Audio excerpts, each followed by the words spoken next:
As of today, I will be living here at Mother Base. Now my real trial begins. Zadornov was paying my room, board, and tuition, but he has since been captured. I told the man that with no more money from the KGB, I could no longer afford school. He bought my story, and when I said I would be willing to work, he took pity on me and let me stay. For some reason, Miller really pled my case. That was helpful, but the man is still a fool. His men are no better. They think their training makes them strong, but that kind of strength is nothing in the face of true power. And better yet, they wait on me hand and foot, believing I am just a schoolgirl. Looks like I won't be working too hard after all. Just today, while scouting out the living quarters, I saw a group of them in the corner of the deck making a fuss. Going over for a look, I saw they were feeding a kitten. A bunch of grown hard men, and they're the ones acting like schoolgirls. Look, isn't he cute? What is wrong with them? Disgusted, I just nodded and smiled. I must stay in character after all. I indulged their chit-chat for a few moments. Then one of them asked me to give the thing a name. They had just taken it from its mother. I named it Nuke. I improvised some nonsense about how our compassion for living things can help prevent wars. The men gave me a little fish. I held it out in my palm and the kitten happily ate it up. What a pathetic, feeble creature. It sickens me. Today, Chico invited me to go fishing with the soldiers. I suppose finding one's own food does have its merit, but I prefer not to be involved in such a degrading task. And their prattling on about fishing being fun is nonsense. I'm not here to find playmates. Nevertheless, distasteful as it was, I went along in order to maintain my cover. Chico thrust a fishing pole into my hands, and we went up onto the deck where several soldiers had gathered. They welcomed us warmly. With so few women aboard Mother Base, I'm treated like a princess. No one suspects I am neither a teenager nor a student. It was nice and sunny, with a gentle breeze and waves. As I cast my line and waited for a bite, the soldiers began to ask me all sorts of questions. As always, I answered according to our predefined scenario, feigning a smile. As I sat there feeding them lies, the fish began to bite, and the soldiers began to focus on their prey. Chico had his bait stolen by a fish, and got so angry that he stood up and nearly fell into the sea. Everybody laughed. It almost made me want to join in too. At some point, I got a bite myself. The instant after I felt that first gentle tug, the fish yanked the line with astonishing strength, and I let out a cry of surprise. I thought he was going to be huge.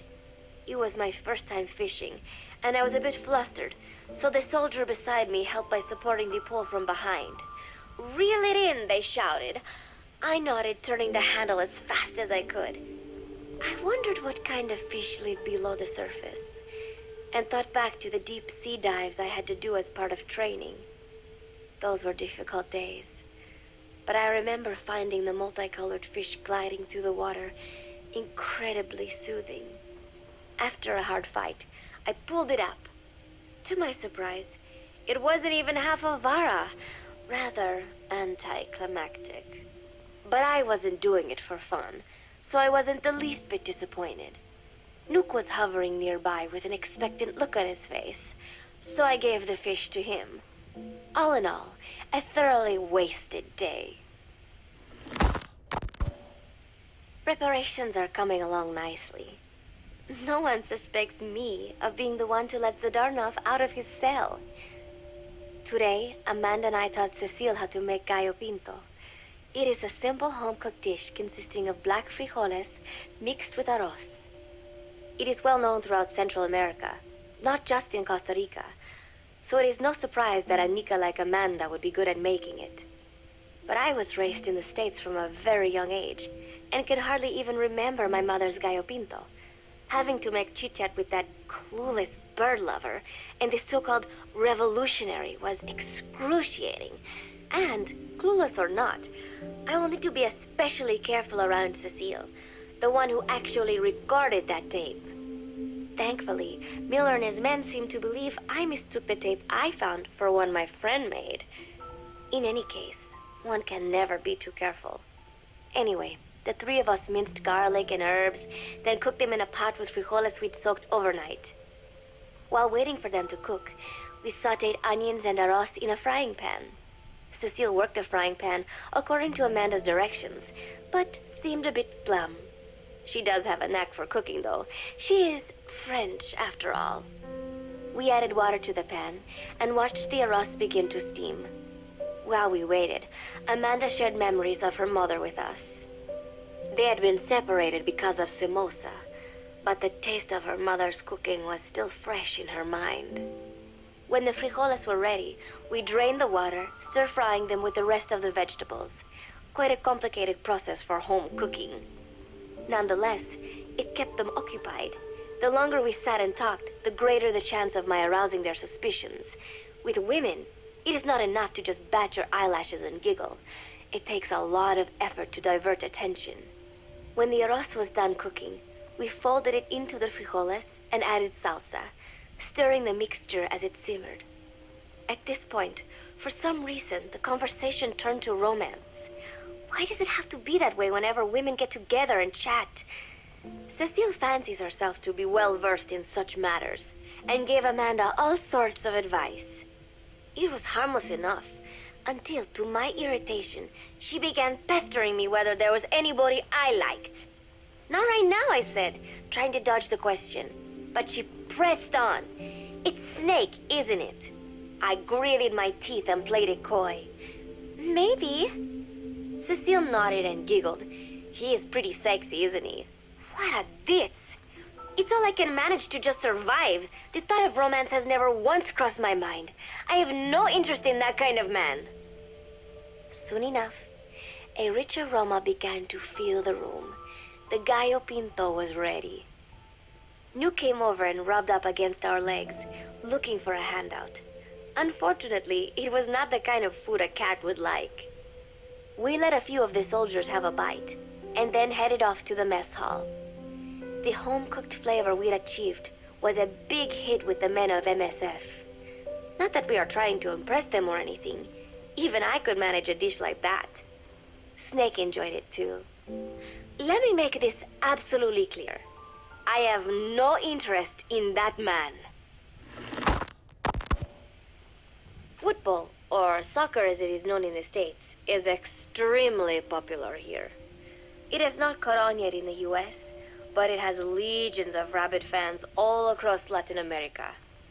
These fans can get so rowdy that it is commonly believed El Salvador and Honduras went to war in 1969 over scuffles in a soccer match.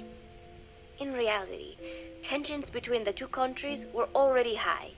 The match was merely one of the sparks that set them off.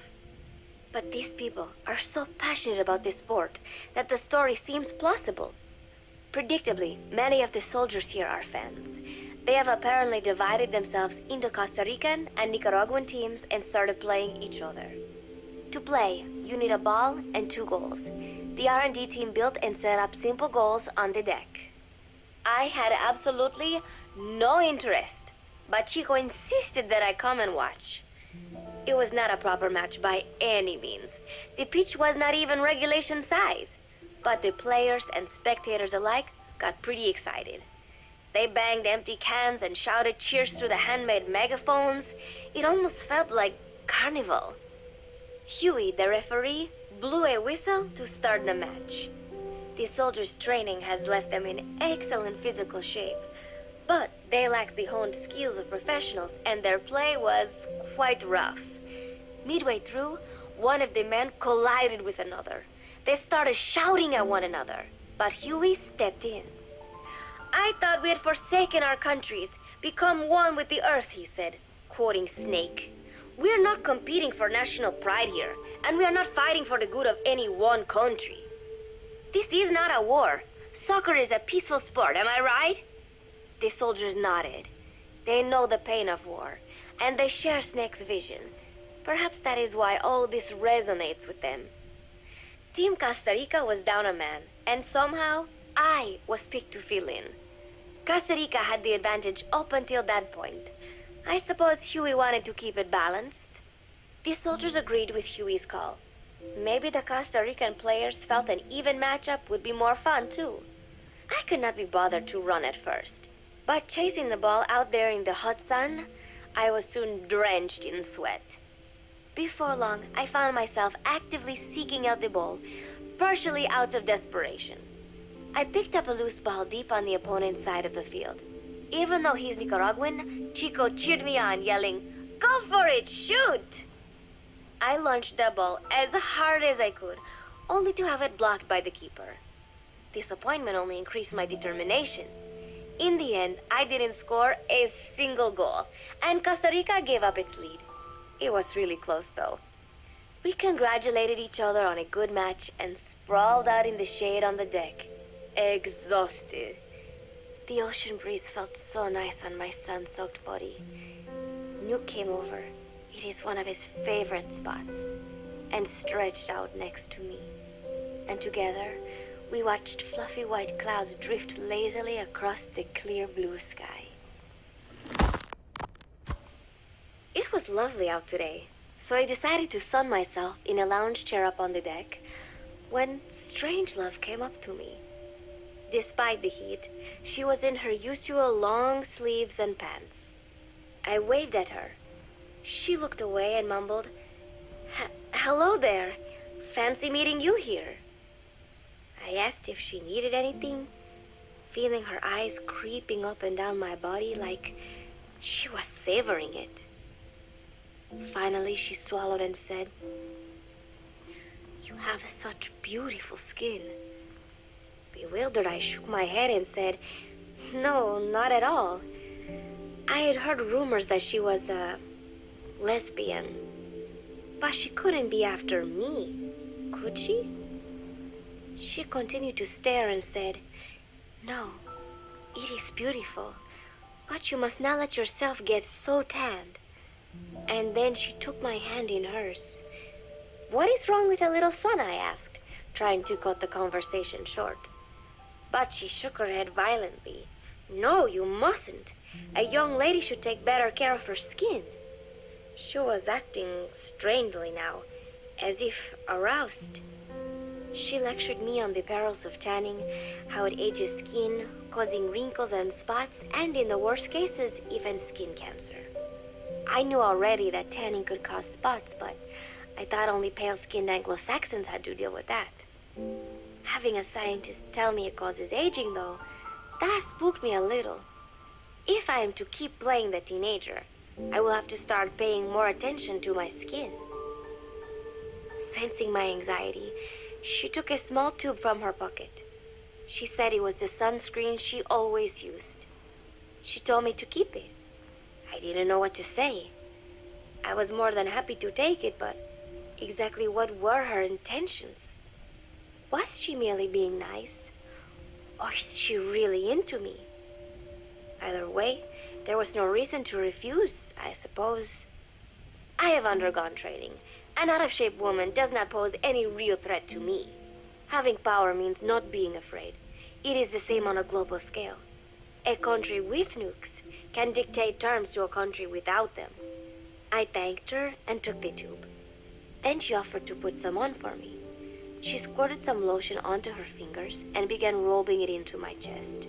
It happened so suddenly, and I was so taken aback that I did not even think to protest.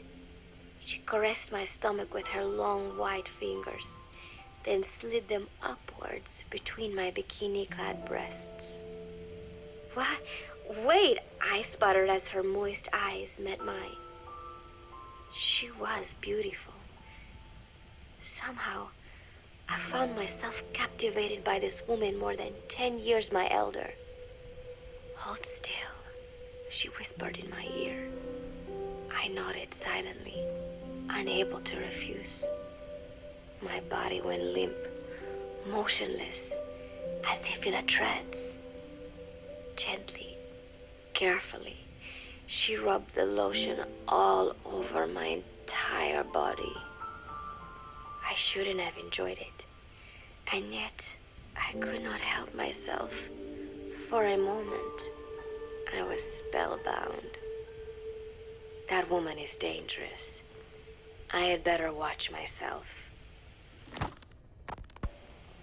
Protecting one's health is an important part of any agent's job. But despite my best efforts, I have caught a cold. Now that I think about it, Mother Base's numbers are on the rise, with soldiers coming from all different places and backgrounds. It is no wonder then that sooner or later someone would bring in a virus. That said, what I have got is just a common cold. The medical team said I'd need a few days rest, so I've been restricted to my room and put on bed rest. I thought I'd gotten used to not having anyone around to relate to, but at times like these, being alone is just miserable. All I could do was lay there and stroke Nook's back, trying to take my mind off how bad I felt. Nook just sat there, not making a sound. But I did have visitors. Amanda and Chico, Huey, Cecile, Miller, and a few of the soldiers I've become relatively close to. Amanda made me a soup with herbs she said were good for a cold. Miller told me to take it easy. I will sing you a lullaby, he said, then broke out a guitar and sang some incomprehensible song in Japanese. I did not need to understand the lyrics to know he is an awful singer. Then he said, "You know what is good for a cold? Suppositories. Here, I'll show you." He began to take off his pants, so I threw my tissue box at him to make him go away. Then Strangelove showed up, saying she had some miracle Indian cure. "It has got eucalyptus extract," she said. "It works best if you rub it into your chest." And then she tried to take off my nightshirt. I whacked her with my pillow, and I got rid of her. Chico brought me a little flower in a cup. It had been growing in a little bit of earth that probably found its way on board, stuck to something else. "I found this on the deck. Here, you can have it." He tried to act nonchalant, but I am pretty sure he's got a crush on me. None of them understand. If they thought these little visits would cheer me up, they were wrong. Tonight, Snake himself came to my room. Like the rest, he believes I am just a schoolgirl and treats me as such. "Why did you abandon your country?" I asked him. "Why create the MSF?" Of course, I knew the answers already, but I wanted to hear it from him. As I had imagined, he was not exactly forthcoming.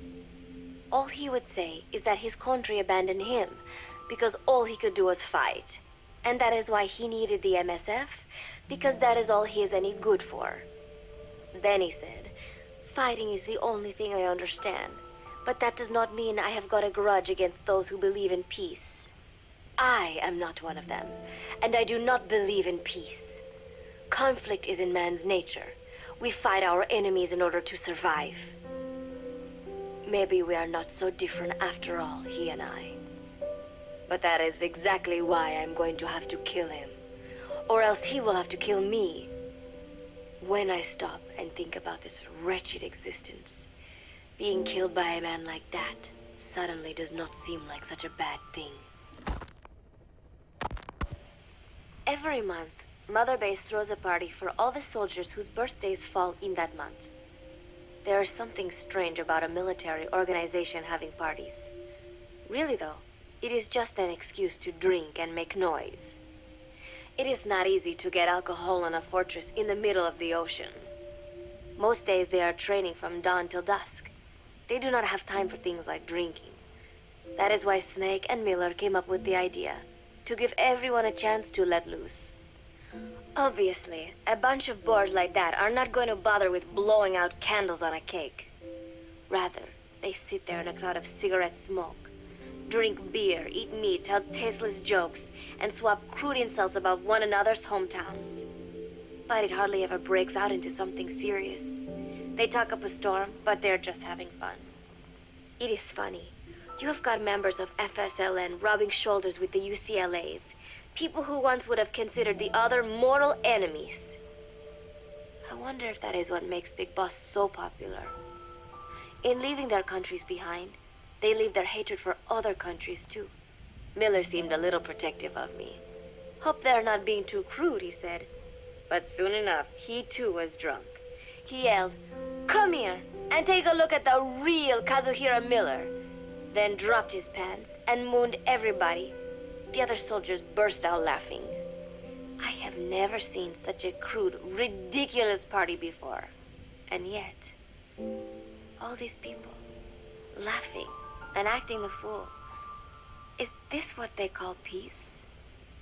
For some reason, I began to think about all that has happened since I came here. Fishing with Chico, cooking with Amanda and Cecile, playing soccer, having visitors when I caught a cold. When I stop and think about it, my time here has been the most peaceful of my life. But that is about to end. I cannot imagine he will be willing to negotiate. It seems I am to fight the legendary Big Boss. I do not know if I'll be able to beat him, but if I have to choose between death and defying Cypher, I will gladly choose death. The thought of dying does not scare me, but if I disobey my orders, the fear and despair awaiting me will be far worse than anything I can imagine. It was Cypher who took me in as an orphan, gave me food and a place to live. His orders may have been unreasonable, but I will never repay my debt entirely. It seems I have no choice. I must fight this man. I must fight Snake. Do you know Miller, Snake's right-hand man? Apparently has got at least one serious weakness. He is an insatiable womanizer. He does not bother me, most likely because he considers teenagers off-limits. But he has hit on every single one of the few female soldiers here at Mother Base. They ought to be telling him where to stick it, but end up falling for it so easily. I think some of it stems from the fact that he is actually not that bad looking. Anyway, today, that nasty habit got him in trouble. He and Snake got into one of their rare fights, and I was there to see it. They burst out of the showers, completely naked, trading punches. I am no child. The sight of a naked man does not make me blush, but this was something else. "Maybe this'll teach you," Snake yelled as he slammed his fists into Miller's chest. I heard later that apparently he'd been two-timing someone, and that same someone had gone to Snake with her troubles. As I see it, it is her own fault for letting herself be deceived like that. If she is too dumb to see through Miller's lies, then she got what she deserved. But this was not the first time it had happened, or the second, and Snake read Miller the riot act. Miller argued back, and what began as a shouting match turned into a fist fight. "You son of a bitch," Miller yelled as he swung. "Not bad," said Snake, smiling, "but not good enough." And then he was back on the offensive. They had already been at it pretty hard in the showers, and their bodies were covered with bruises. Both of these men had been trained for war, their bodies deadly weapons. They were each bleeding from a dozen places. All this from a fist fight. Even so, it was far less gruesome than if they had given it their all. It was obvious that one of them would be dead were they fighting for real. Miller took another swing, yelling, "Try this then!" Snake parried, then responded in kind, but I could tell he was not aiming for anything vital. "You are one tough bastard, boss," Miller muttered. A smile crept across his face as he caught his breath. And then they went right on fighting. Blood and sweat flew off their glistening bodies. It was combat without hatred or hostile intent. I had never seen violence like this before. And yet, it was more than just a friendly tussle. They were utilizing every technique they knew. It was not a sporting match. They were not playing by the rules. How could they keep this up? At last, the two men tired themselves out, and the bizarre scene came to an end. They looked at each other's battered bodies, and then burst out laughing, embracing and congratulating each other on a good fight. It all seemed so idiotic. I still cannot fathom such behavior. But somehow, I got the sense that for all his womanizing, Miller really only trusted one person, and that was Snake. There was no way I could ever come between the two of them, and at that thought, I began to feel as if I had lost. All of Mother Base is preparing for a festival. Since Snake and his soldiers spend so much time fighting, they are setting aside one day a year for peace and relaxation. I do not know all the details, but apparently that is what Snake and Miller decided. These soldiers love the idea, of course. There is so little fun to be had here that everybody looks forward to events like these. That is all well and good, but somehow I got roped into getting on stage. Come on, we even both have peace in our names, said Miller. And Zdarnov, that old Ruski's name, has something to do with peace too, right? Hey, as long as we are having a day of peace, we ought to get an act together.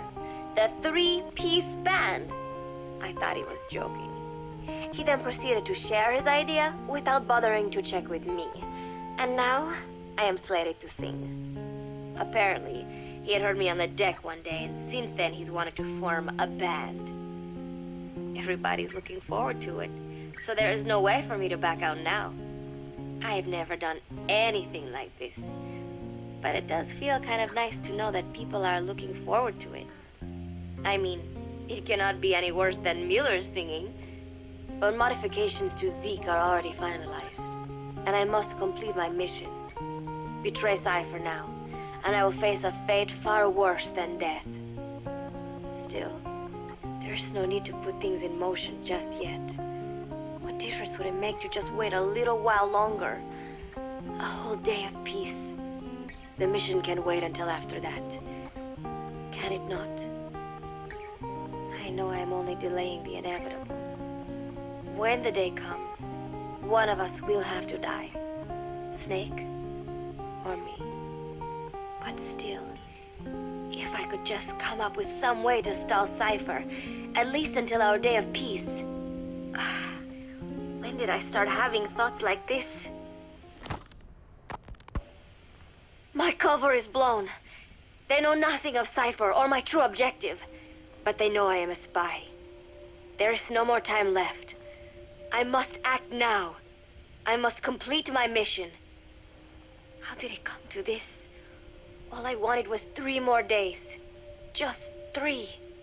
Miller's already finished writing the song. It is called Love Deterrent. It is about a girl who cannot express her true feelings. I have been practicing. I am no pro, but I was pretty sure I would do a decent job. And now this. Cypher found out that Zeke was complete. He must have someone inside Mother Base besides me, spinning his tightly wound web of control, leaving no room for individual will. Typical. When they found out Zeke was complete, I was ordered to execute the operation immediately. If I was going to enjoy just one day of peace, I had to ensure the plan could not move forward. I tried to sabotage Zeke. I thought by damaging the drive system, they would have no choice but to delay their plans. I waited until midnight, and then snuck into the hangar. There would be trouble if it looked like sabotage. I selected one of the drive system's load-bearing parts and carefully worked to warp its shape. The leg's drive system requires a high degree of precision to operate. Even the smallest deviation would have done it. Then, Chico walked in. Maybe it was one of those nights where he could not sleep. In any case, he saw me, panicked, and took off running. It would have been easy to kill him, but I could not. I know he likes me. It is not as if I would ever have an interest in a child like him, but I could not pull the trigger. Not at him, not in the back. Will he tell them? Or is there a chance he will keep it a secret? Protect me? No. He knows now. Knows I am not who he thought I was. He ran without even questioning what I was doing. There is no chance he does not know. And soon, all I have built here will end. And if Cypher has another agent among them, if he finds out I tried to sabotage Zeke, This place will no longer be my heaven. Then it is settled. I make my move now. Chico walked in before my sabotage was complete, so Zeke should still be operational. It might not run at full speed or power, but I do not have time to fix that. Without Zeke, I do not have a chance in hell of winning. I must act fast before Chico sounds the alarm. I knew it would come to this. I just did not think it would be so soon. It is time, Zeke. Metal Gear Zeke. Activate.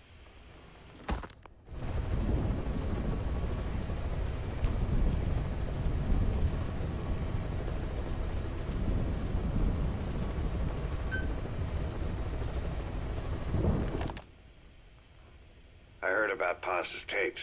Yeah. Why do you think she'd leave him behind? And that diary? Whatever it was, her commitment was wavering. That much is clear. So she was leaving clues to help us. No way to know for sure. And the ocean's not giving her back. November 4th, 1974. At the outskirts of Barranquilla, Colombia. Contact with Big Boss successful. Zadornov posed as my professor, but Big Boss took one look and knew he was KGB. However, he does not seem to suspect me. To him, I am just a peace-loving student, and another victim of the CIA. We asked him to drive the CIA out of Costa Rica. To him, this means betraying his country. His forces are smaller than anticipated. They drift from place to place with nowhere to call home. That provided us an opportunity, so we seized it. Zadornov offered them a plant off the Costa Rican coast to use as a base. As expected, Miller jumped at the chance. Although initially reluctant, Big Boss came around when Zadornov played him the tape. All because the voice on it sounded like his mentor, the boss. Naked Snake, the man who once saved the world from the brink of nuclear war. Awarded the title of Big Boss for his service. He later became a mercenary, abandoning both his title and his country. To him, that honor was steeped in the blood of the boss, the mentor he was forced to eliminate. Exceptionally charismatic, he possesses unparalleled combat and intelligence-gathering abilities. His only discernible weakness is her. This operation hinges on how effectively we can exploit that. Kazuhira Miller is Big Boss's lieutenant. Half Japanese, half American. He once served in Japan's self-defense force. Though he and Snake first met as enemies, they discovered a common bond and together built their private army, with Miller directing business and administrative affairs. He comes off as shallow, but his true intent is hard to read. I must be careful. All that is clear is his infatuation with Big Boss. With East and West fighting over its control, Central America is now the most contested region on Earth. CIA Central American Station Chief Coldman has developed Peace Walker, a fully AI-automated, fail-deadly nuclear launch system with which he aims to reignite the Cold War. Snake's new objective in Costa Rica is to prevent that. Zadornov's, or should I say, the KGB's plan is to play the two sides against each other, turning the entire region red. Not one of the three parties realize they're all just pawns in Cypher's hands. Cypher watches all. Mother Base has developed rapidly since being established in the Caribbean Sea. They recruit more personnel daily, and already their mercenary services are turning a profit. Big Boss's leadership and charisma, and Miller's business acumen drive this impressive growth. Furthermore, joining forces with a faction of the FSLN has expanded their power even more. They have even commenced their own weapons development program. All is proceeding according to Cypher's will. I could not be more pleased. Snake's pursuit of Peace Walker led him to an AI modeled after the boss's thought patterns. It was incomplete, but somewhat ironically, making contact with Snake was the necessary finishing touch. Meanwhile, the scientist behind Peace Walker's locomotive control, Huey, defected to Snake's army. His presence has greatly accelerated weapons development at Mother Base. I failed to anticipate Coldman's madness, but nuclear war was averted. However, this was only after the boss AI on board Peace Walker sank itself to the bottom of the lake in what could be likened to suicide. The boss laid down her gun, choosing to sing for peace instead, and Snake, himself a gun, parted ways with her. In doing so, he reclaimed the title he once abandoned. He is Big Boss. Zadornov has been detained. Since this leaves my cover identity without a guardian, the Mother Base staff has taken me in. I am now better placed than ever to monitor their internal affairs. Everything continues to unfold according to plan. The developer of the boss AI, Dr. Strangelove, has also come to Mother Base. With her and Huey's expertise, they can now develop a weapon capable of matching Peace Walker.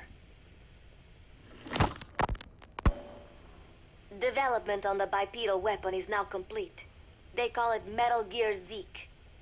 It stands there like some sort of mystical guardian. The soldiers gaze on it with pride and reverence. Big Boss has elected to arm it with a nuclear weapon. As an army without a nation, they seem to feel the need for a deterrent against whatever the world might pit against them.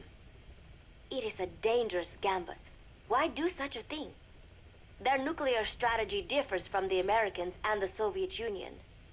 The superpowers deter attack by revealing their nuclear arsenals to one another. Snake and his men know that if they were to go public with this, the whole world would unite against them. Business would dry up overnight.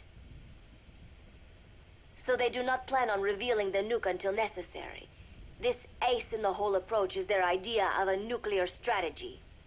Wielding a deterrent, all the while unable to reveal its existence. I wonder if Snake sees how vulnerable this makes them. Yes. Hijack Zeke? Yes, I did indicate that to be our leverage. But I cannot imagine his agreeing to that now. But did you not raise them to safeguard your governance without borders? No. I have not forgotten. Cypher watches all. Yes, things are proceeding, but modifying Zeke has not proven easy. I am using Zadornov to buy some time. No, I have not forgotten what you said. However...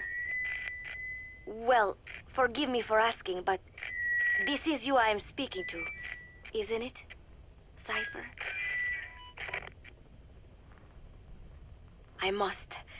I will fight Big Boss. The world must be ruled by a single will. To defy Cypher is a fate worse than death.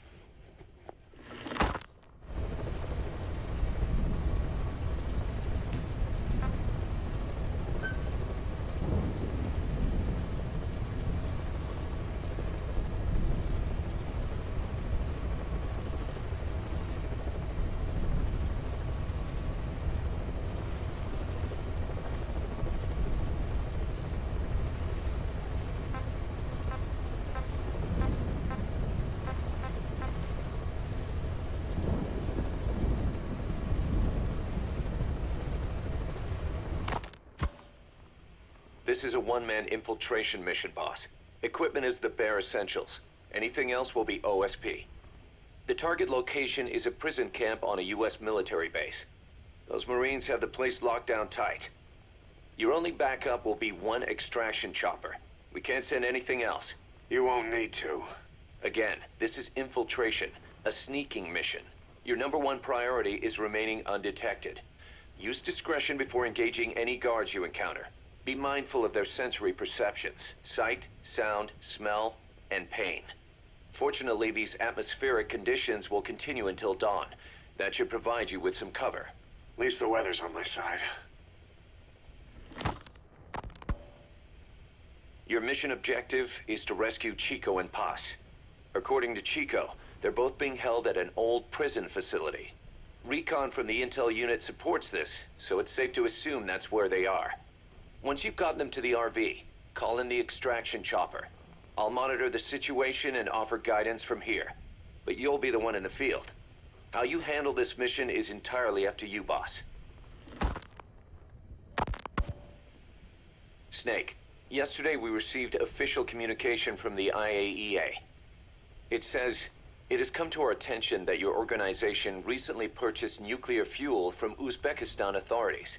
We request permission to inspect your facilities. What a load of bullshit. Yeah, they're after Metal Gear Zeke's nuclear warhead. I'm betting this is payback from Cypher after Paz's leak. Using the UN. There's no telling how much influence they have. But the IAEA can only do inspections in countries that are party to the NPT. And we're not a country. Exactly. We haven't signed a safeguards agreement with the IAEA over peaceful nuclear use, and we're not obligated to report any nuclear material we have, nor information about any nuclear facilities. The IAEA has no authority to inspect us. But despite all that... That nuke's our last line of defense. We don't want to announce we have it until the world is preparing to wipe us off the map.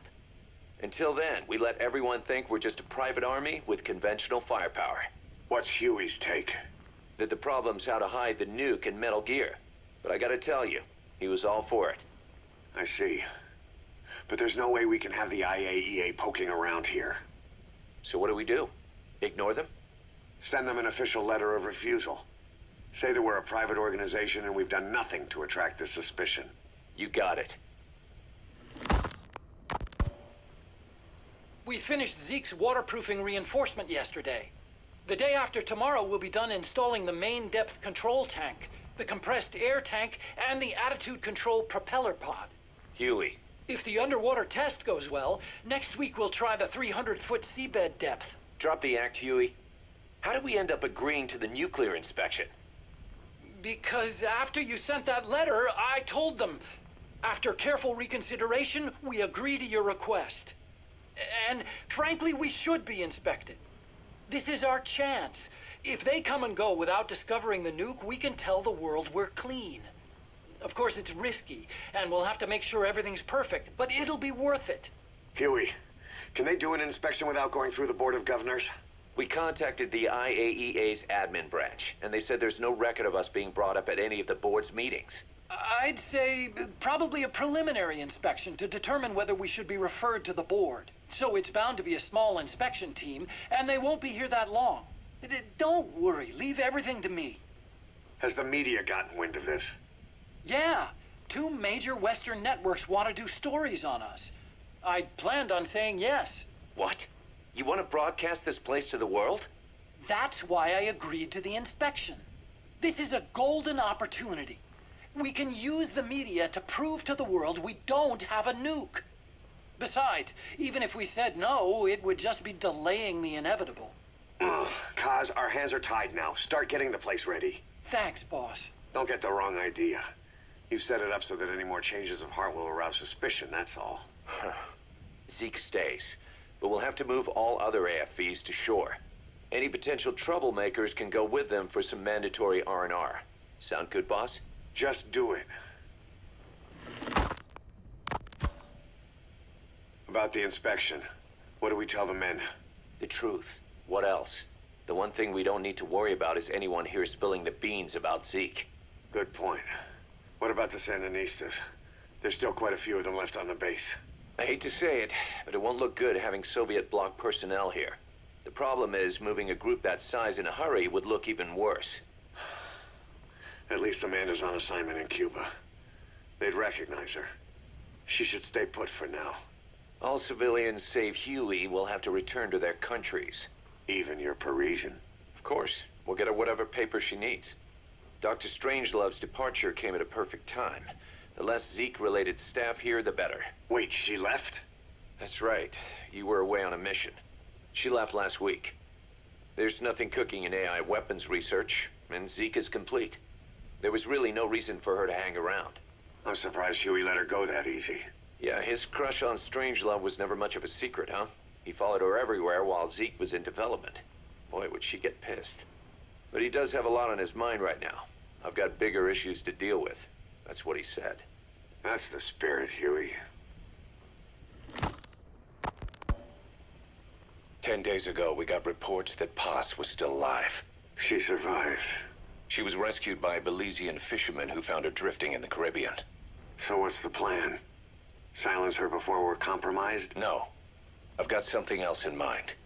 Our friends at Cypher suspect Paz could be a double agent. She's being held for interrogation at a camp on the southern tip of Cuba. Black site. Nice. A slice of American pie on communist soil, and out of U.S. legal jurisdiction. The upcoming inspection of Mother Base has to be connected somehow. The timing's too perfect. The UN's nuclear inspection. My guess is they're trying to corroborate Paz's leak. We're an army without a nation.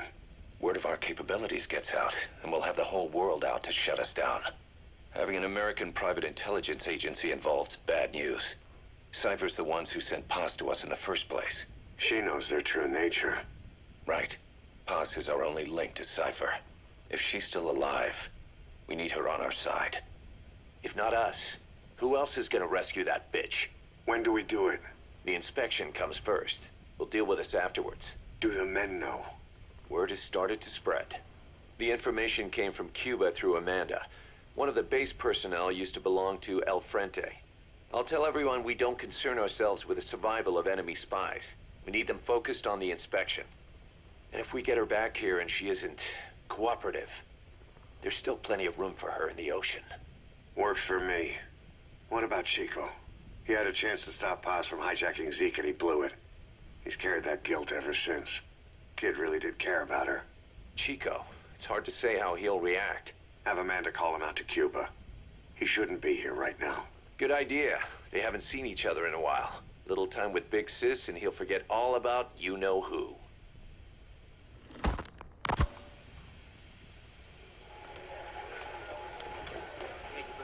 What? Still no sign of Chico? What's going on? It's Amanda in Cuba. Our resupply package arrived, but Chico wasn't with it. Relax, Amanda. I'm sure he's just exploring Havana or something. First time in the big city. Could have gotten carried away. Cos, wait. The boat Chico was on, did it stop anywhere before it got to Havana? Yeah, it had to refuel at Santiago de Cuba. You don't think... Oh, shit. You gotta be kidding me. He does this now? It's 60 miles from Santiago to the prison camp. Chico used to cross the mountains with the older Sandinistas like it was nothing. He'll make that in 3 days. Still, even if he does find his way there... You know how reckless he can be. Chico thinks we've abandoned Paz. That's why he's doing this. We'll start by having the intel detachment in Cuba look for him. We can't let him be captured. There's some cages to the east of a big building. East an old grassy facility. That's where we are. Help me, Snake. It's a setup. We have no choice. Yeah, if Chico talks, he could blow the nuke cover up. We can't hold off until the inspection's over. When can we be ready? It'll take at least 16 hours to confirm the flight path and prep a bird. The intel unit has started reconning the area. Sounds like I'll have to miss the inspection. Boss, we'll just have to send someone else to get them out. No. I'll go. Yeah, Chico and Paz would only take orders from you anyway. We can't go taking on those Marines at the base head on. It's gotta be off the radar, and it's gotta be you. Hold down the fort, Cos. Snake, you can forget about civil liberties where you're headed. God only knows what they'd do to you if you got caught. Do not let that happen. The Cubans leased the land to the U.S. as a gesture for helping them gain independence from Spain. The deal remains in effect until both countries agree to dissolve it, or the U.S. abandons the land. That's why America still operates the base even after La Revolucion. Problem is, it's leased land. Meaning it isn't American soil, so the U.S. Constitution doesn't apply there. That allows them to withhold its civil rights protections. Yeah, that's Uncle Sam's excuse. The area was originally only for detaining refugees from countries like Cuba and Haiti. But a few years ago, the CIA and its like started using it as a black site. Enemies of the state are renditioned there and subjected to extreme forms of interrogation. You can bet Cypher had a hand in that. As you'd expect, American and other Western human rights organizations aren't allowed anywhere near the place. What happens there disappears down the memory hole. Who knows what they're doing to Chico and Paz? I'd like to interrogate her ourselves. But if worst comes to worst, make sure she's dead. Chico, on the other hand, we have to bring back, fast.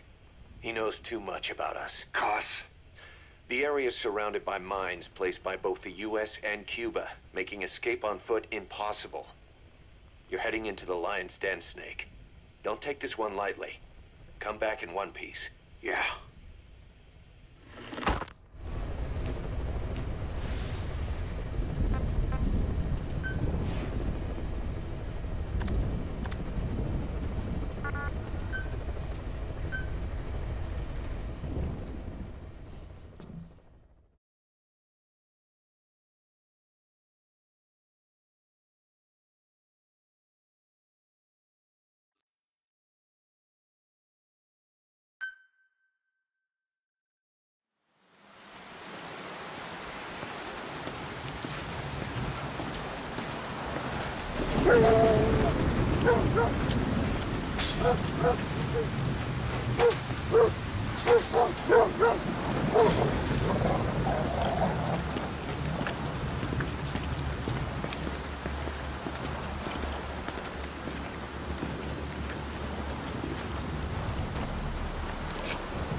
She told us everything. Don't worry, I kept my word. She didn't suffer long. Here. You earned it.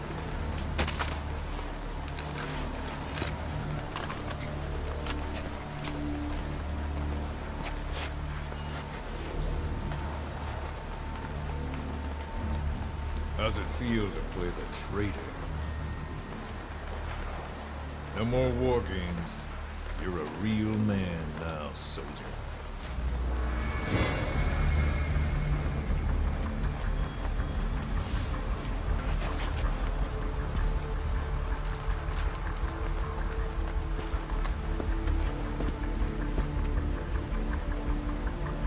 Give my regards to your boss when you get home.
Ten days ago, we got reports that Paz was still alive.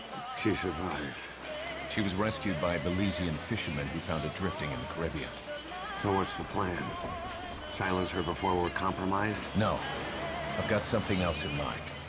Our friends at Cypher suspect Paz could be a double agent. She's being held for interrogation at a camp on the southern tip of Cuba. Black site. Nice. A slice of American pie on communist soil, and out of U.S. legal jurisdiction. The upcoming inspection of Mother Base has to be connected somehow. The timing's too perfect. The UN's nuclear inspection. My guess is they're trying to corroborate Paz's leak. We're an army without a nation.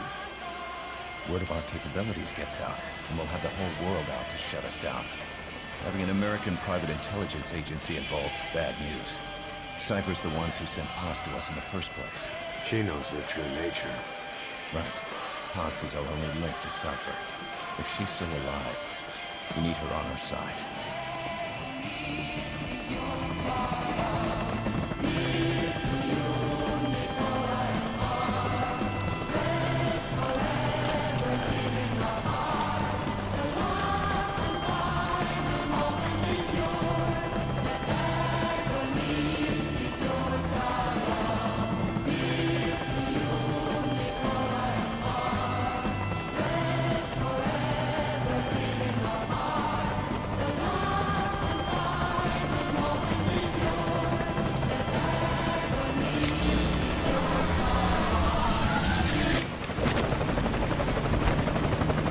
Trojan horse is in!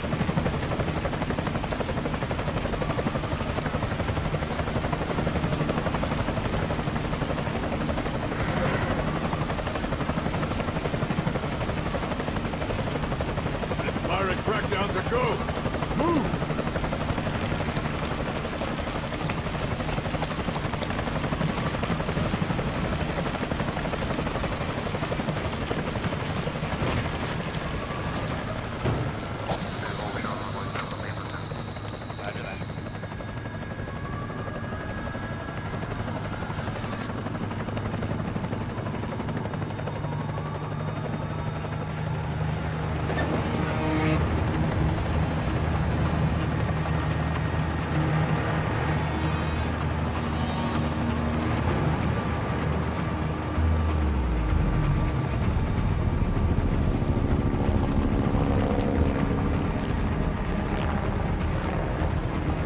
So who's the other target?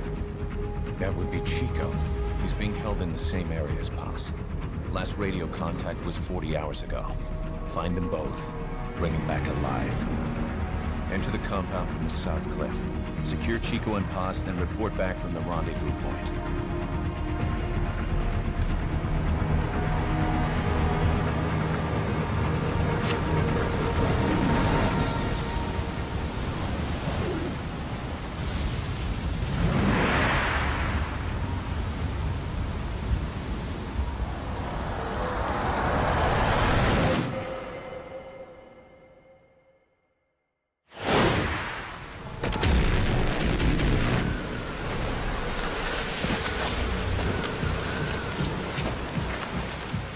We'll send a chopper from across the Cuban border.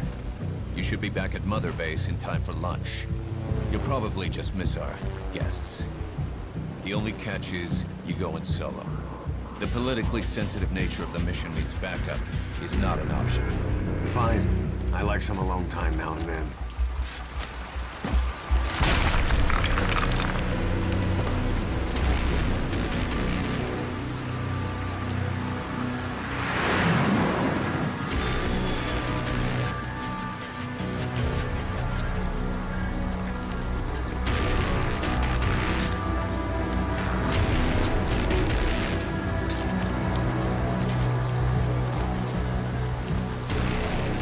I'm in front of the prison camp.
part of the compound.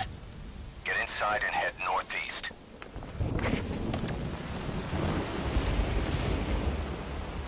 Mission info has been updated. This is an infiltration mission. You've got to stay out of sight. Before you go any further, use your binoculars to recon the area. What do you see? Press the call button to get more intel.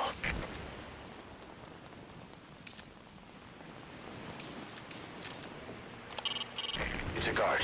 Don't let him see you. Avoid combat whenever possible. If you ready your weapon while crawling, you can move horizontally left or right. If you do that holding the dash button, you'll move faster.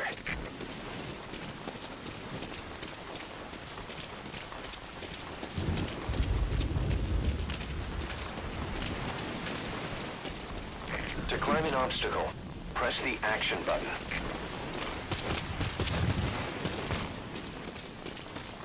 There's a guard up there. If you're going to eliminate him, use a gun. I'll try it. Those new guys.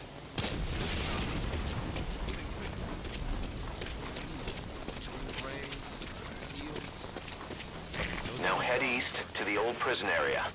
You can bring up the target's location on your iDroid.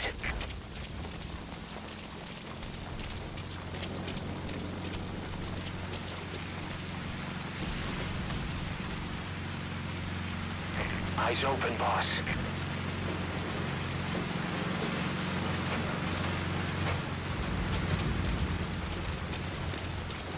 Contact me if you need advice. Head for the old prison. You'll find the targets there. You can use your iDroid to check all sorts of operational data. The map, objectives, the target's locations. It'll help a lot if you let it. I've sent VIs of the targets to your iDroid. It was effective for dealing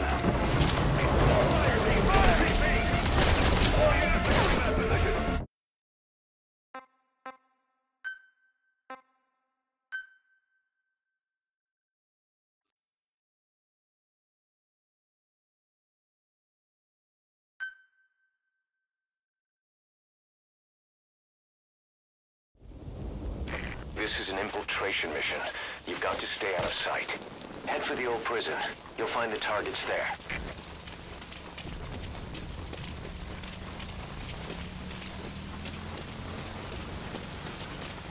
Contact me if you need advice. Eyes open, boss.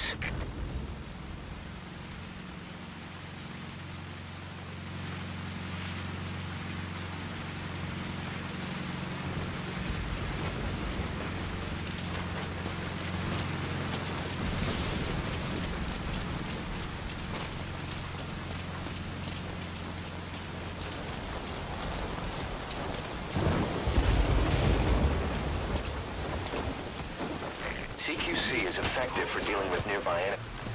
You can now either interrogate him, knock him out, or kill him. His life is in your hands.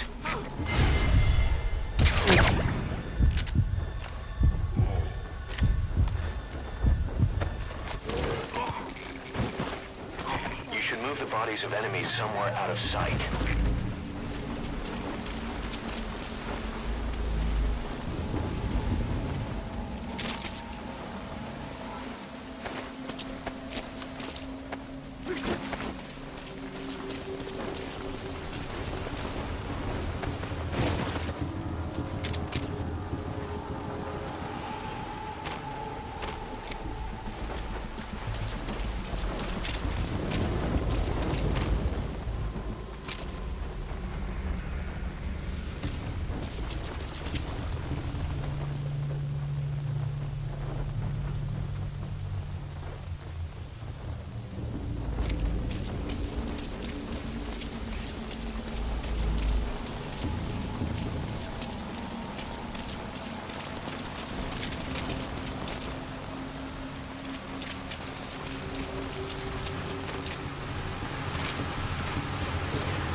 Take a good look at the enemy through your binoculars, and you can mark him. Marked enemies can be sensed when nearby, even if there's a wall between you and them. But it only works if you stop and take the time to focus your attention. This helps you maintain situational awareness. Try it. That's the old prison area. The targets are there.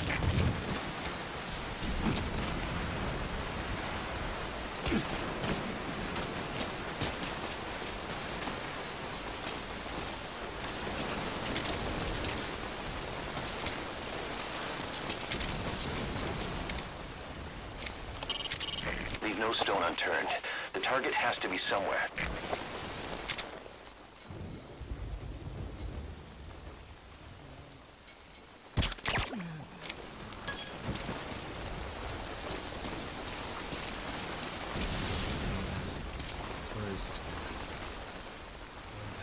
There's someone in there. What do you plan on doing?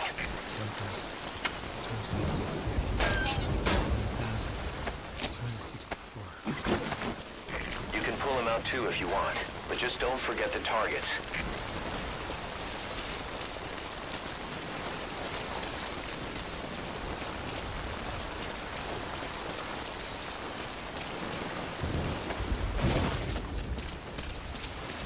Another prisoner.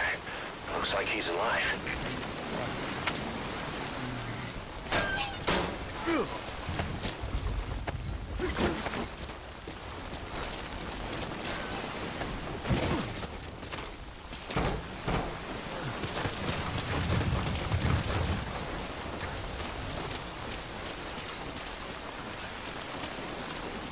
A POW.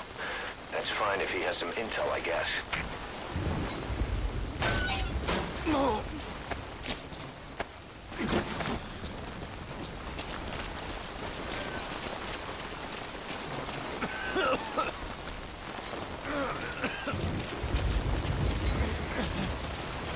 It hurts.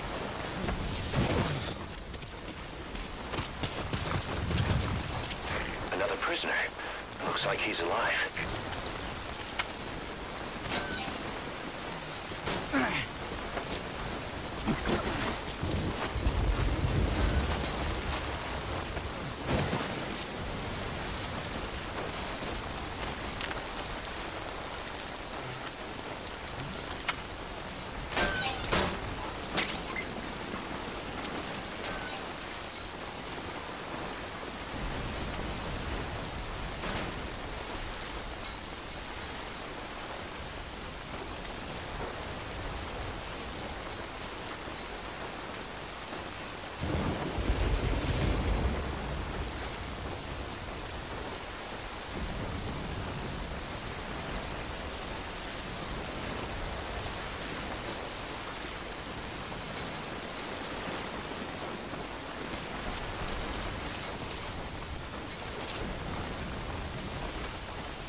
controls on the pause screen.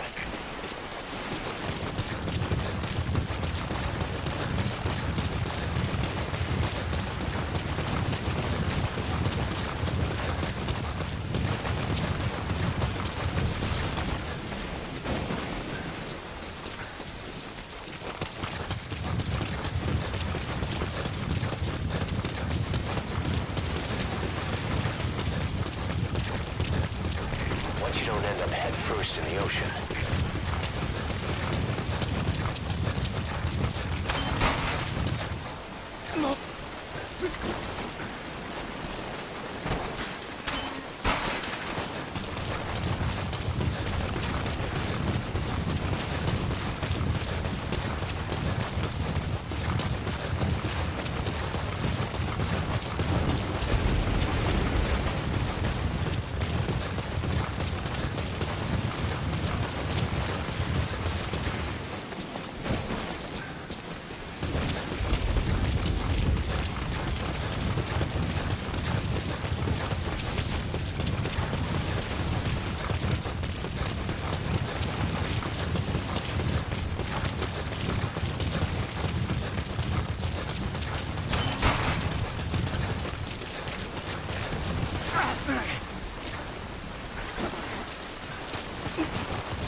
Chico.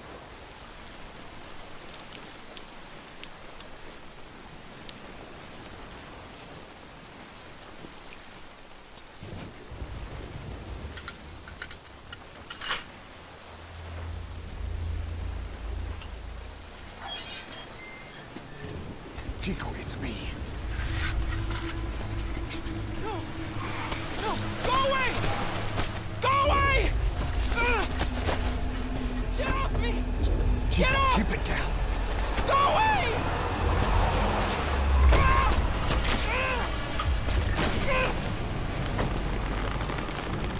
Chico, calm down. Calm down. Don't fight it.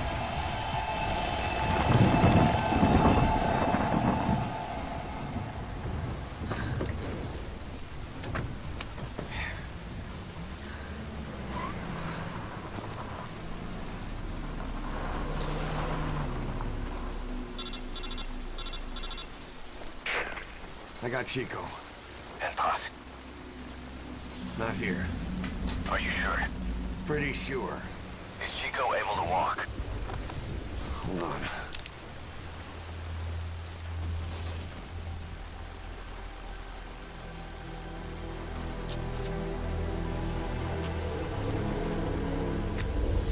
Not gonna happen.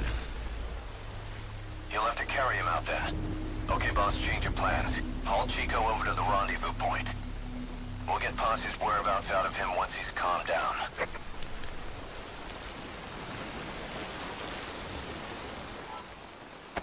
Mission info has been I've marked updated. the RV on your map. Okay, now carry Chico there. Map has been updated.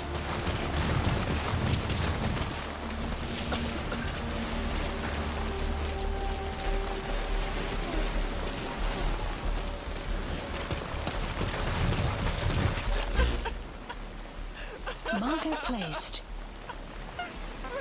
Please select landing zone confirmed. Roger that chopper request. It's headed your way now. The RV's just a little further. Great. You reached the RV. Put the target down for a minute. How's he doing?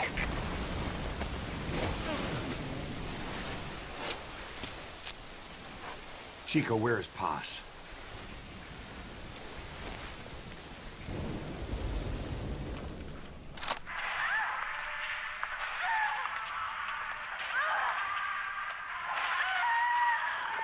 She's dead. When was this recorded? She's dead.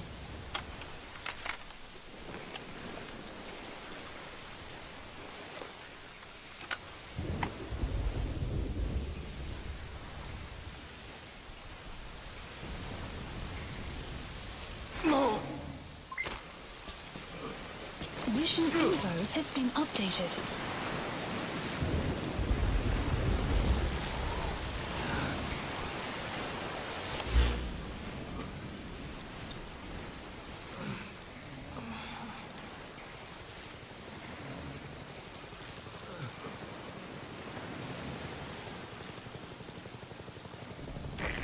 This is Morpho, arriving shortly at LZ.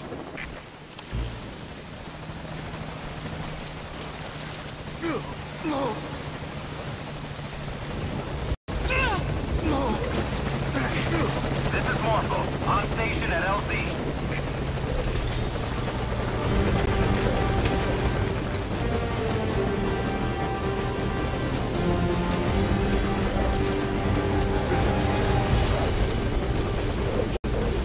Okay, target is in.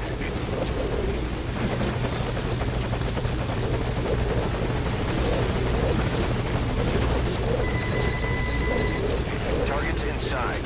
Is that it?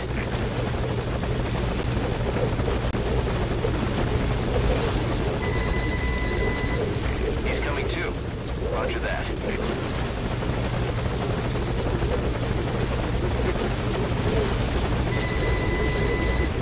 Okay, target is in.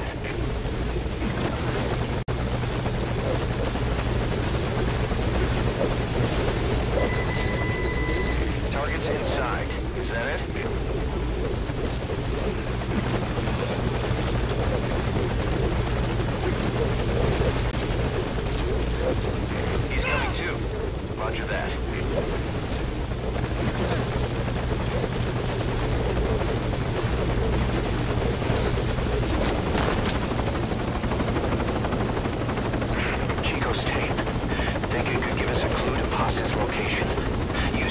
Android to listen to it.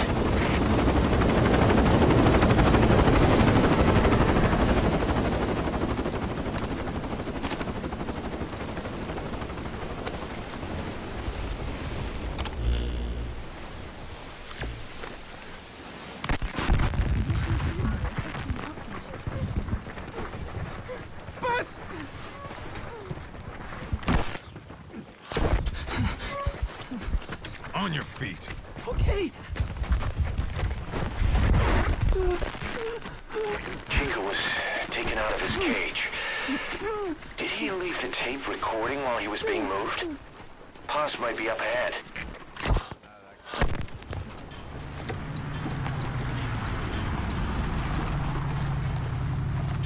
I hear vehicles.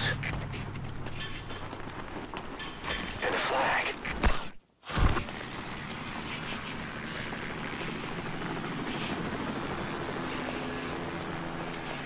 Must be near the heliport.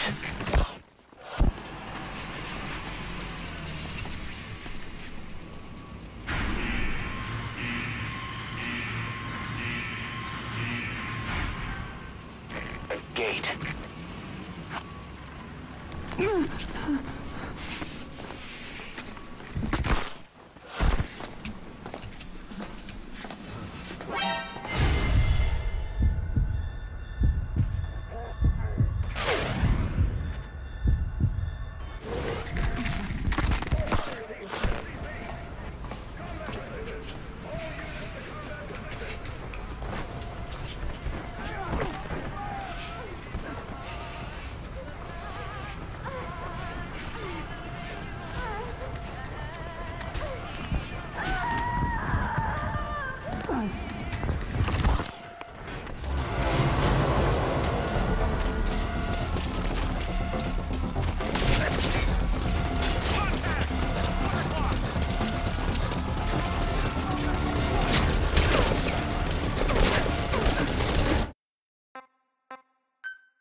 Now let's find Paz.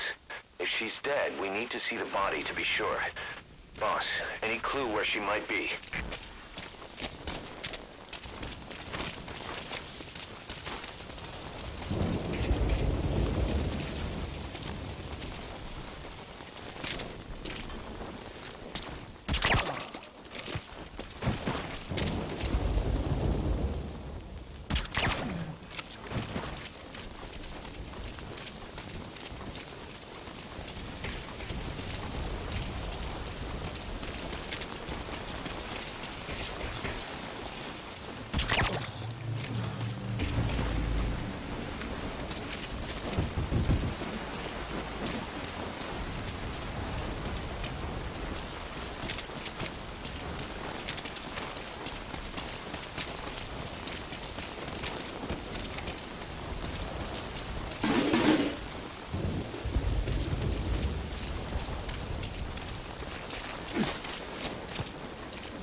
That rain just won't let up.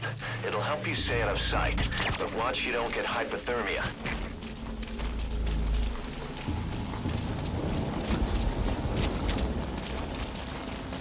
Hey, nap time's over.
Sorry I kept you waiting.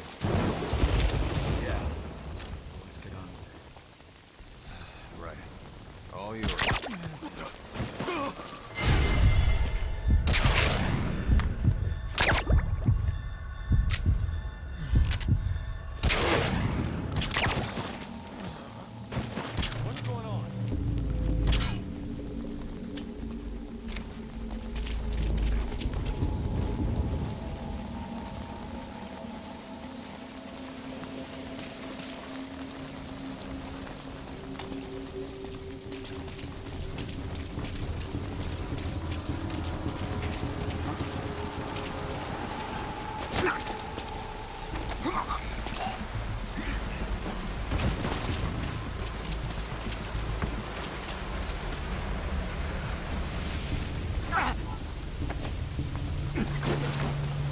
Prisoner, you gonna help him?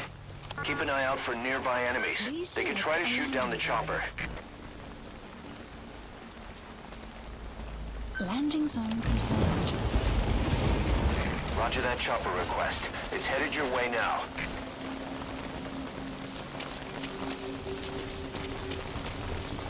I'm guessing you didn't come here just to save my ass. Am I right? Maybe this'll help with whatever you're doing. Inside the admin building. Here's the drainage tank. The map has been updated.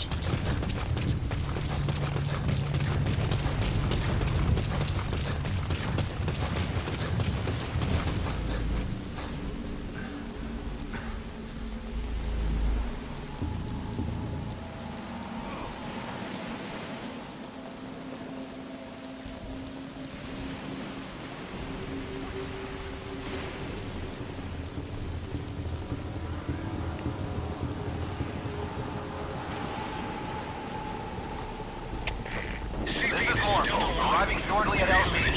Going on alert. Over. XOF. This is CP. Understood. Watch for anything suspicious. Out.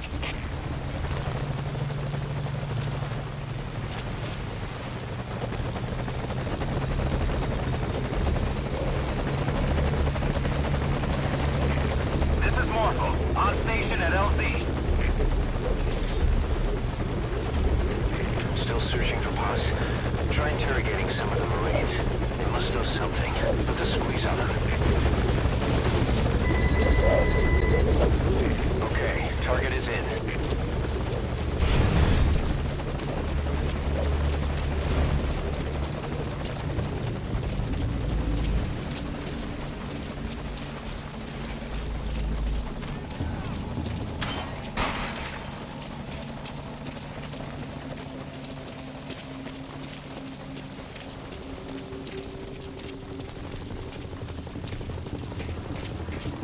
Boss, that prisoner we rescued provided some intel.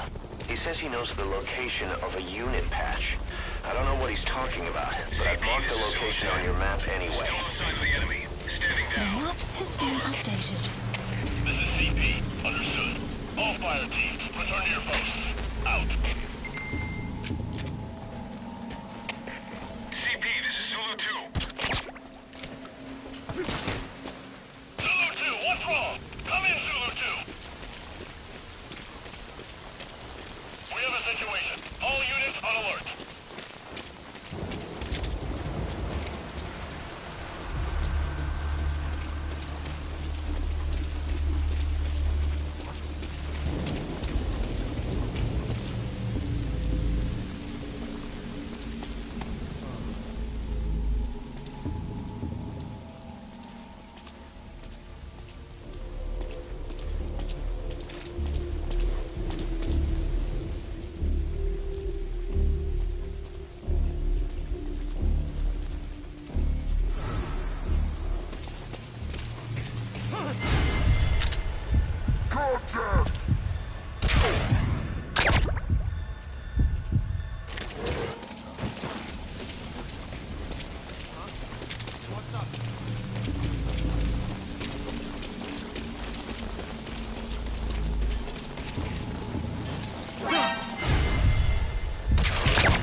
someone suspicious.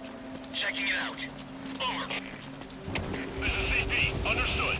Keep your guard up. Out. What's that over there?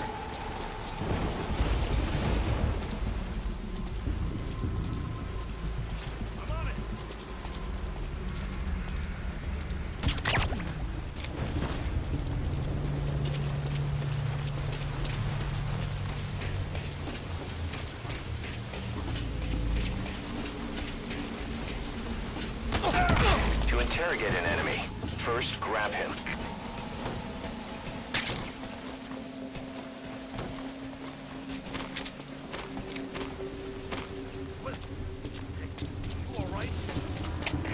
CP, this is Zulu 7. Still no hostiles around here. We're standing down. Over. This is CP. Understood. All fire teams, return to your posts. Out.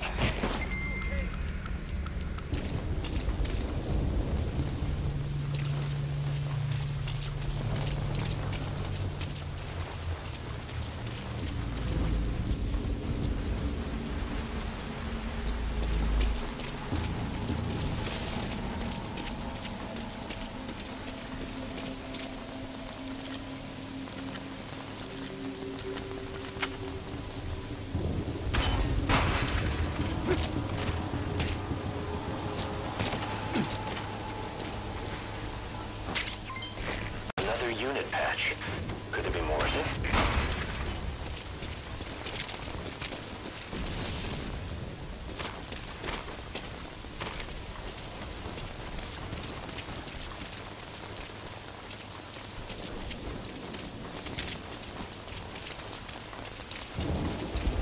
You're way too exposed there. Find some cover and stick to it.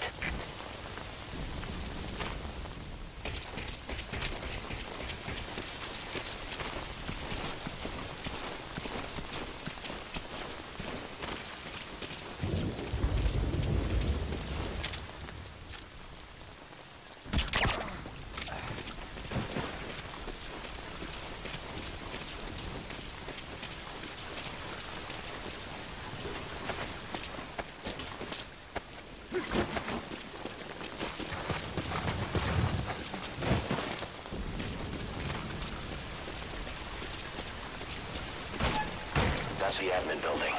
Watch your corners.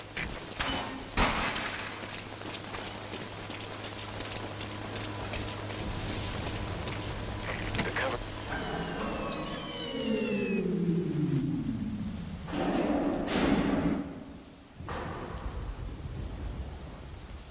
All fire teams, this is CP. Our set of lights has gone out. Looks like a problem with the power supply. Whoever's closest, go check on the power system. Over. CP, this is Delta 6. Investigating now. Out.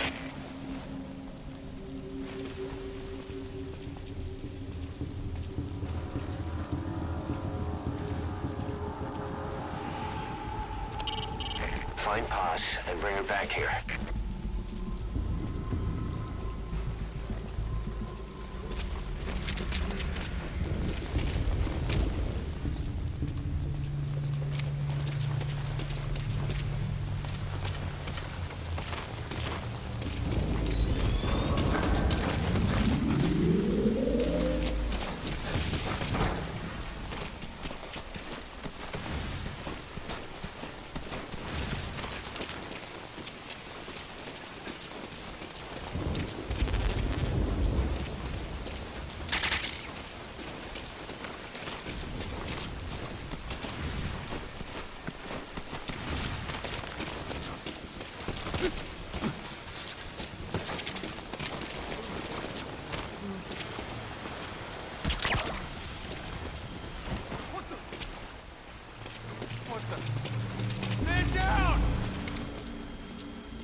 Boss, get Paz onto the helicopter.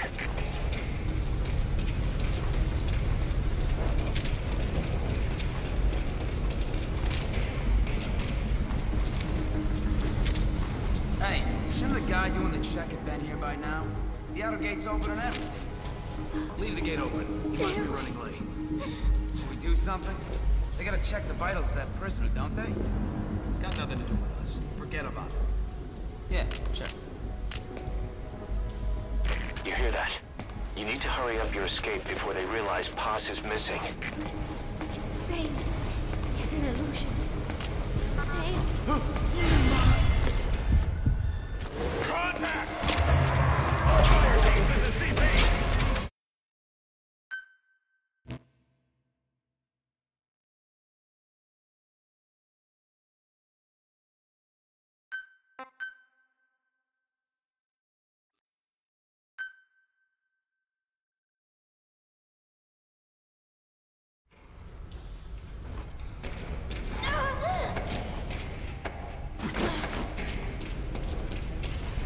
Hey, shouldn't the guy doing the check have been here by now?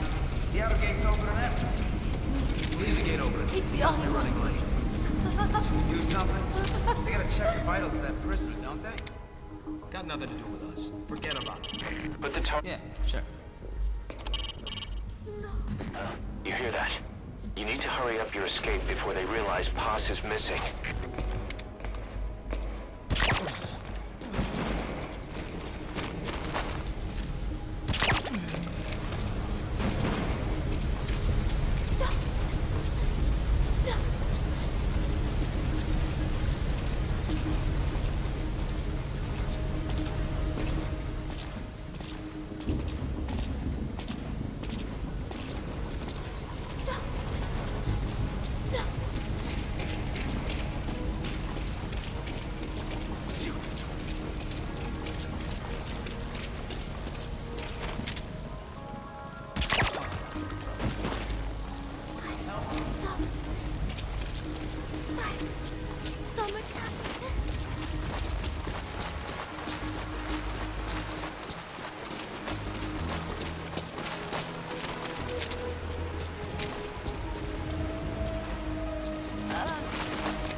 Please select a landing Do zone. not let her get away. Out.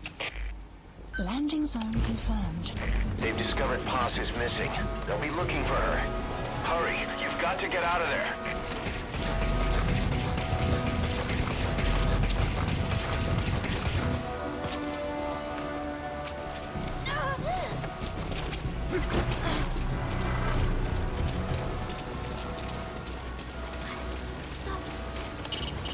Get Paz onto the helicopter.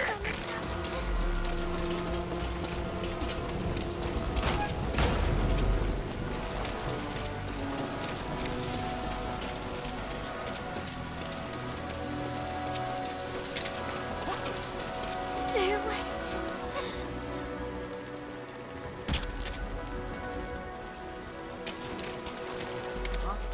You okay? CP, this is Zulu 4. Threat in the area. We're tightening security. Over. This is CP. Understood. Don't let your guard down. Out.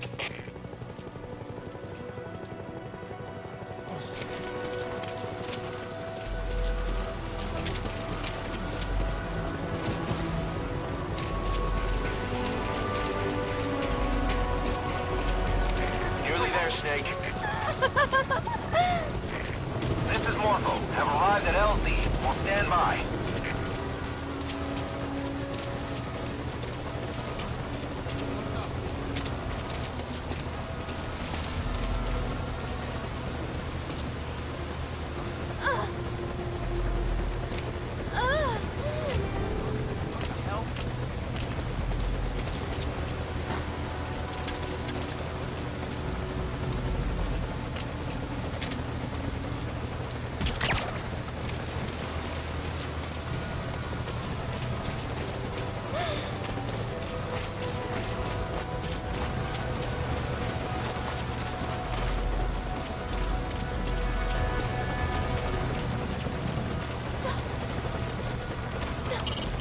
Put the target on the chopper. Get Paz onto the helicopter.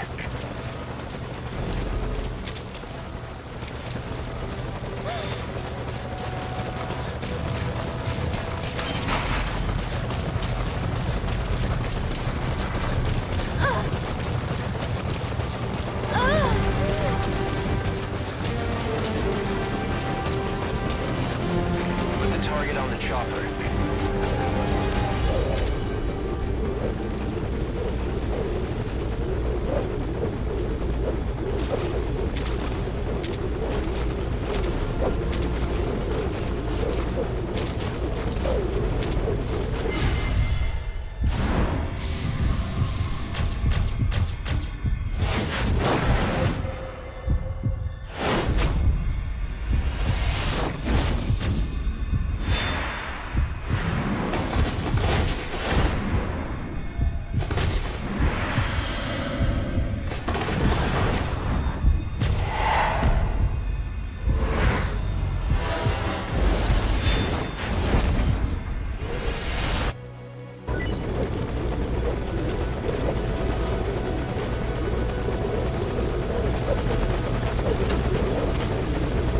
Put the target on board first.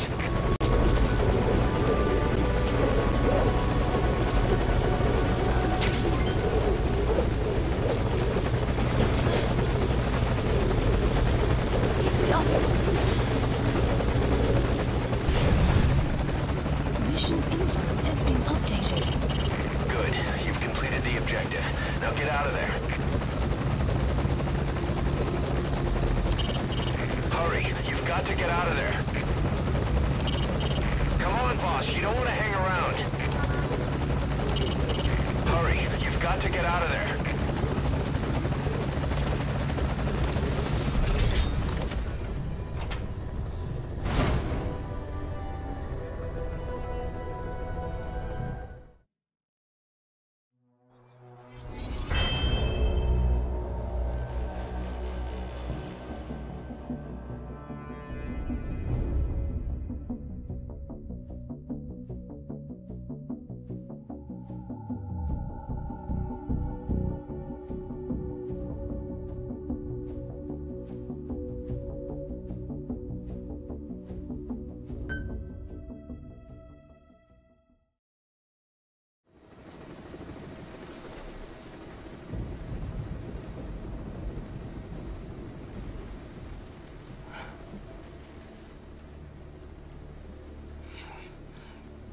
Snake!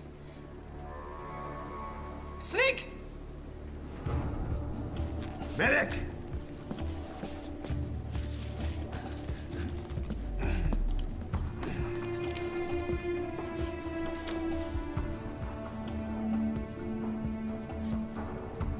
She's rigged. Damn it, we were set up! We gotta get it out. No time for anesthetic. We have to open her now. Hold her down. Hold her down!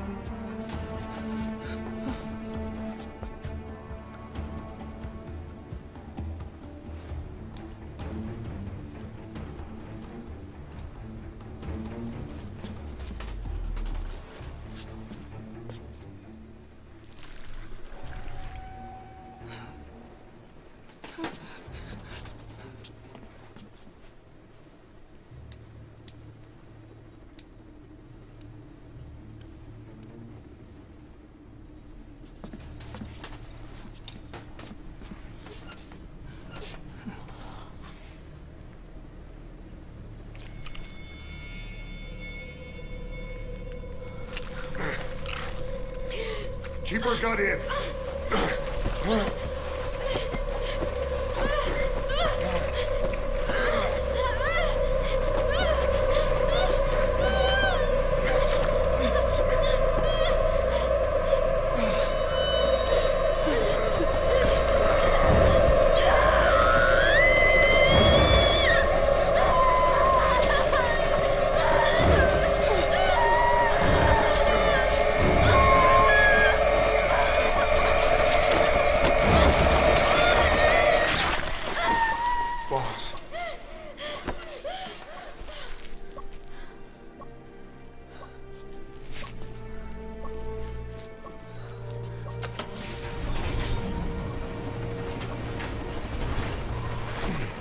Breathing stable, no active bleeding. She's clean, I'm closing her up. Hold her steady. It's gotta be a continuous suture. Control tower, this is Morpho 1. All Hummingbirds are on the wing. We'll shake hands, then head back to the cage. Boss, you got a call. Boss, can you hear me? What's up, Huey? Our guests are right on time. Document destruction and hangar decontamination are complete. AFVs have been stowed away, and Zeke's on the seafloor along with a nuke. Everyone's got their story straight. The guided tour will be wrapped up by the time you get home. Make me proud. By the time they leave, I'll have the IAEA praising us as the poster boys for world peace. Out.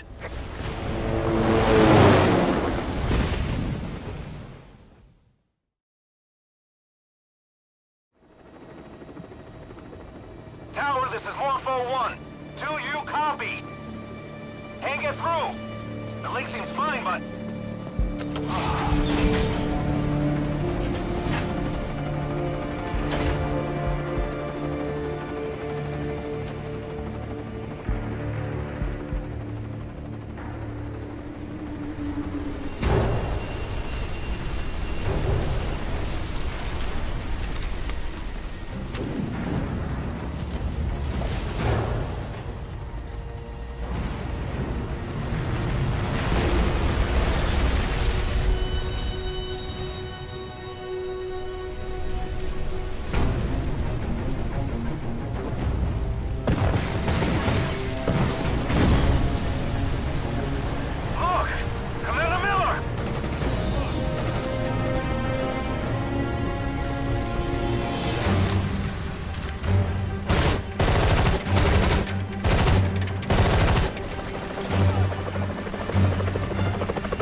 smoke screen.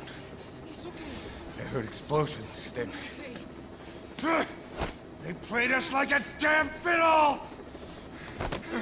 Give it back! This isn't right, that was ours! We built it, damn it! You spying bitch! Come on, start talking, bitch! Come on, get up and start talking!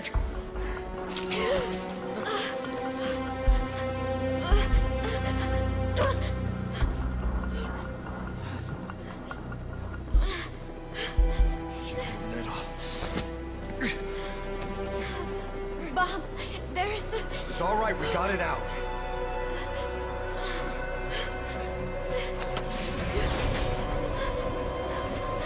There's another in my...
Your favorite song? Nicolas, Bart, immigrants wrongly executed.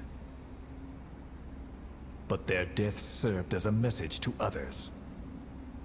That ours is a society that murders the innocent. Do you too believe your sacrifice will change the world?